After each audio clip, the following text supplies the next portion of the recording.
Hi friends! Thank you for joining me here again at Lulu's Toy Review. And if you're brand new joining in, I am so glad you are here. Today we have something a little bit different than my normal toy unboxings because Smart's Toy was kind enough to send me this 3D wooden Ferris wheel kit. Now, Smart's Toy is a company that is focused on STEM learning, which is science, technology, engineering, and math. This kit specifically focuses on engineering because we will be constructing our own working wooden Ferris wheel. Now, this is something that's a little bit out of my wheelhouse. However, I think we'll get through it together. So let's get started. So here is the box that the kit comes in, and if we take a look and open it up, we can see the first thing on top are the assembly instructions. There's a photo of the Ferris wheel completed, and it looks pretty simple, right?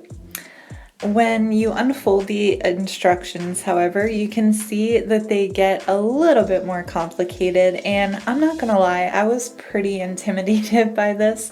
There are so many numbers and pieces, and it was just a lot. I haven't done something like this probably ever, so it was just a little bit scary.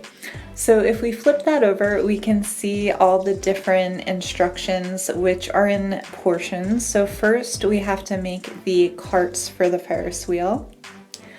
Then we have to make the wheels and put the wheels together, make the base, put the pulley together, assemble the pulley housing, and then at the bottom it shows you how to put the entire wheel together.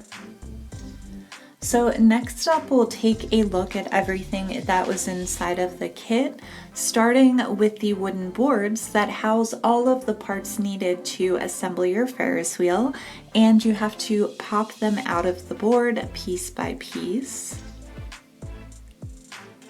Next we have a bag that has the battery pack, the motor, and the rubber bands which become the pulleys, and also a bag of hardware used to assemble our carts. There was also a bag with a paint set, and they were in primary colors, but they did include white and black in case you want to mix your own colors. But they looked a little bit skimpy to me, so I also purchased some additional paints, which I'll show you in a second. There was also a paintbrush, which was pretty decent quality, and also some wood glue, which I didn't know what was for until I ended up breaking some of the wood pieces while popping them out, so that came in handy. And then there are these two dowel rods, which I initially thought were just to pop the pieces out, but they also have another important function later on. So these are the paints that I purchased. They were purchased at Walmart. I got them for $4.94, which I thought was a steal. Typically bottles like this cost at least $1 each, and there was a good variety of colors. I also have a paint palette and some cups to mix colors in. So the next thing I did to prepare was to take all of the hardware out of the plastic bags that it came in and to separate it in individual cups. I did this for a few reasons. First is that I didn't want to lose any of the teensy tiny pieces.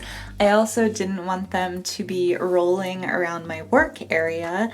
And thirdly, I didn't want to have to go digging through a bag each time I needed one, so putting them in cups really helped to organize my space and make it easier to work. I also had some pliers I used to pick the pieces out of the cups because I'm pretty clumsy. So here I am starting to pop the first wooden pieces out of the board, and it was fairly easy to do. So there you see, you just push it out and then you can kind of pull it out of the board. Then I am popping out a second triangular piece. These are to assemble our first carts. So to construct the carts, you need two of the triangular pieces and one thin rectangular piece and one of the wider rectangular pieces. And then we're just going to slide the thinner rectangle into the back of the triangles, as you can see me doing. Then once those are popped in, you take the wider rectangular piece and you just slide that into the front, and that becomes the seat of the cart. So next we are going to take one of the metal rods and put that through the top of the cart, and then use two of the white stoppers on each side to stop the metal rod from coming out. So this took me a few tries because I sometimes have trouble with very small parts, but eventually I got it, and here is the constructed cart, sturdy and ready to go. Now we just need to make 12 more of them.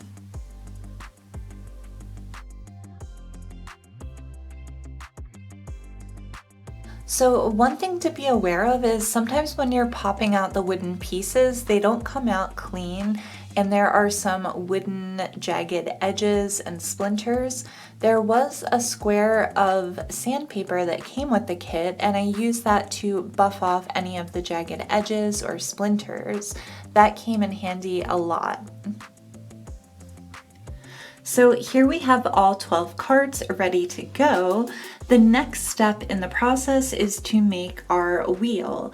So to do that, we need to take some of these long pieces and we have to put a black stopper in the top and then stick the longer piece into the H piece.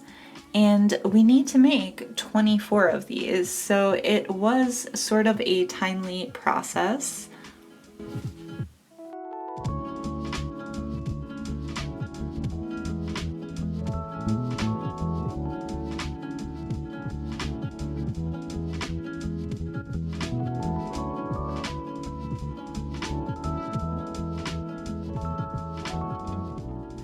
So once both wheels were assembled, it was time to assemble the base. You would do this using the last piece of board, and we had to stick these H-shaped pieces into the slots. You had to make sure that they were securely in each slot, and some of them were a little bit difficult to get in, but eventually I got them all. So then we take the T-shaped pieces and use those to secure the H pieces into the other side of the base. So you have to flip it over and then insert the T pieces. Some of them were a little difficult to get in, so I had to use the dowel rod to help sort of push them into place, as you can see with this one here.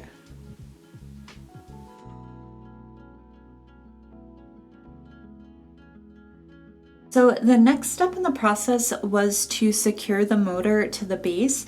You would do this by sticking the motor through the hole at the bottom of the base and then securing it with these teensy weensy tiny screws. These may look familiar to anybody that wears glasses. They are almost the size of the type that are used to secure the arms of glasses to the lenses. And I had to use a very small screwdriver, which was a little bit difficult for me, but eventually I got them in and secure.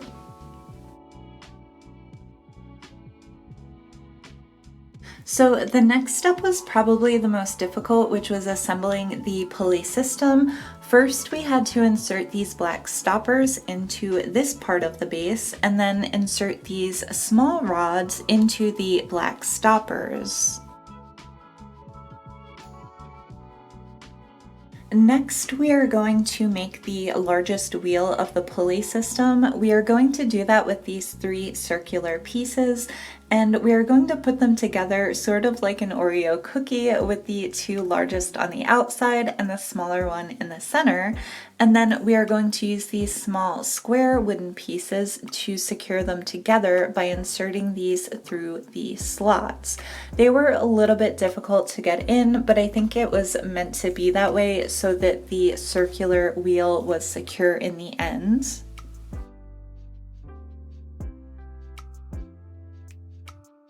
As you can see, I was having a little bit of trouble getting that last one in, but eventually I was able to get it. It just took some finagling.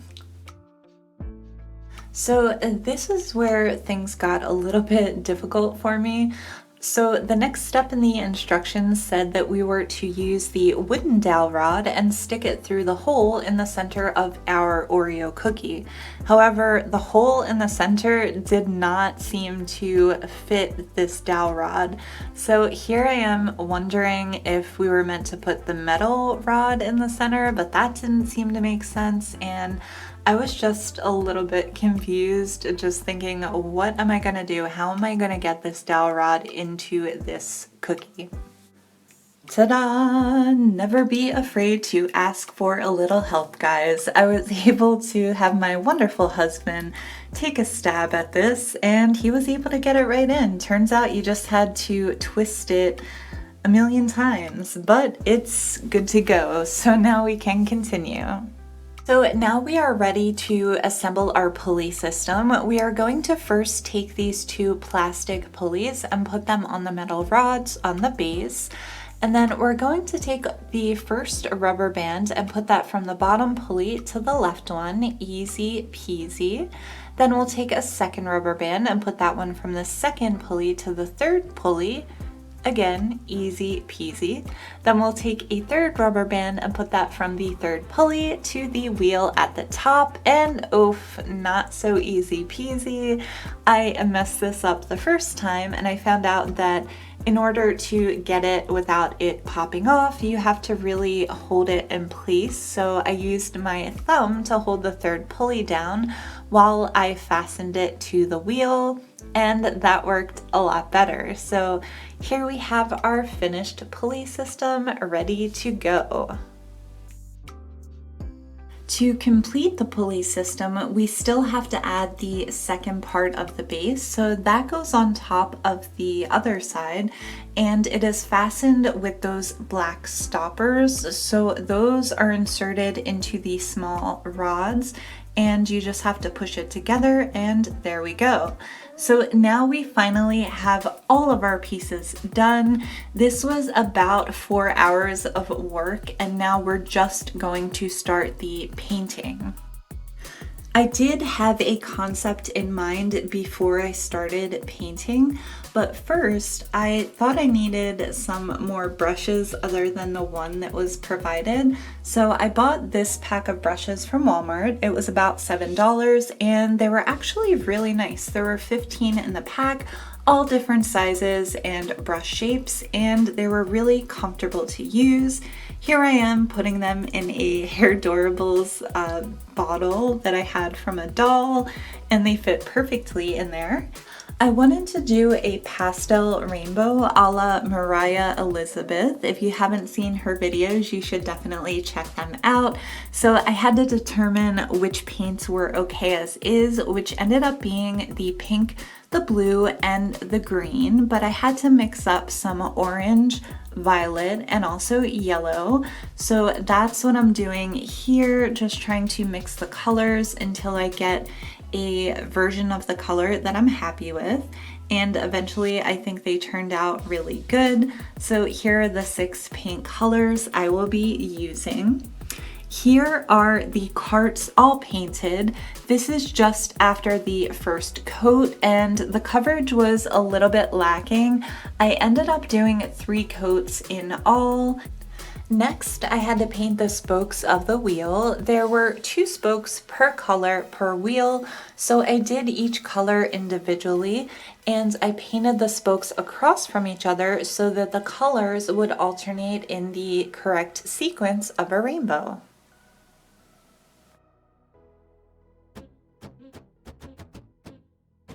Next, I am painting the pulley system. I decided to do it in purple because I had the most purple paint left.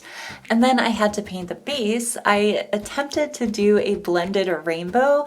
I've never blended paint like this, but I think it came out really cool in the end. It's not perfect, but I think it looks good.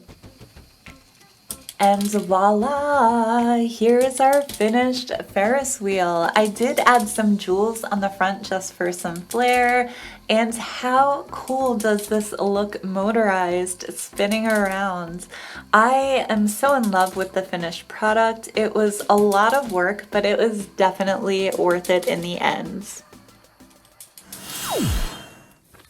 So guys, that concludes our construction of our 3D wooden Ferris wheel by Smarts Toy.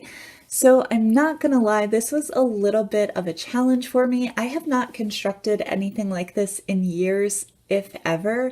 So when I saw the instructions, I was a little bit intimidated, but the more you start working the steps, the easier it gets, and you actually get into the zone, as I call it, where time just flies by as you're working on this, but you're still being mentally stimulated.